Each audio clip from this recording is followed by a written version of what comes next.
आज बनवली घरी काटवलची भाजी। त्या अगोदर अथांगचा असं काहीसं खेळणं सुरू होतं। त्याला असे काही वायर वगैरे दिले तर खेळायला बरा होते। अथांगला म्हटली, असं वायरासोबत खेळण्यापेक्षा शेंगाच तरी मला मोडून दे। मग तोच काम करायला बसला तो आणि मी इकडे दुसरी भाजी करायला घेतली। आमच्या इकडे या भाजीला काटवल म्हणतात। तुमच्या इकडे काय म्हणतात मला कमेंटमध्ये नक्की सांगा। तर हे छान स्वच्छ धुवून घेतले आणि मग भाजी फोडणी टाकायला घेतली। पहिले तेल तापवून घेतलं, त्याच्यामध्ये कांदा आणि टमाटर छान सॉफ्ट करून घेतले आणि मग आपले बेसिक मसाला तिखट मीठ हळद वगैरे टाकून घेतलं आणि मग काटवल टाकले। त्याला पहिले छान तेलामध्ये शिजू दिले आणि मग थोडंसं पाणी टाकून शिजवून घेतलं आणि मस्तपैकी भाजी रेडी झाली आहे।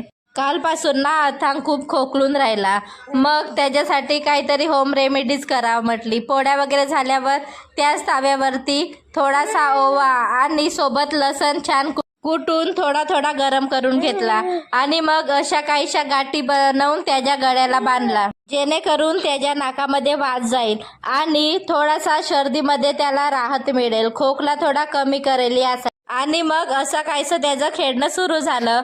व्हिडिओ आवडल्यास चॅनलला लाईक शेअर सबस्क्राईब करा आणि भाजी तुम्ही अशीच बनवता का कमेंटमध्ये नक्की सांगा।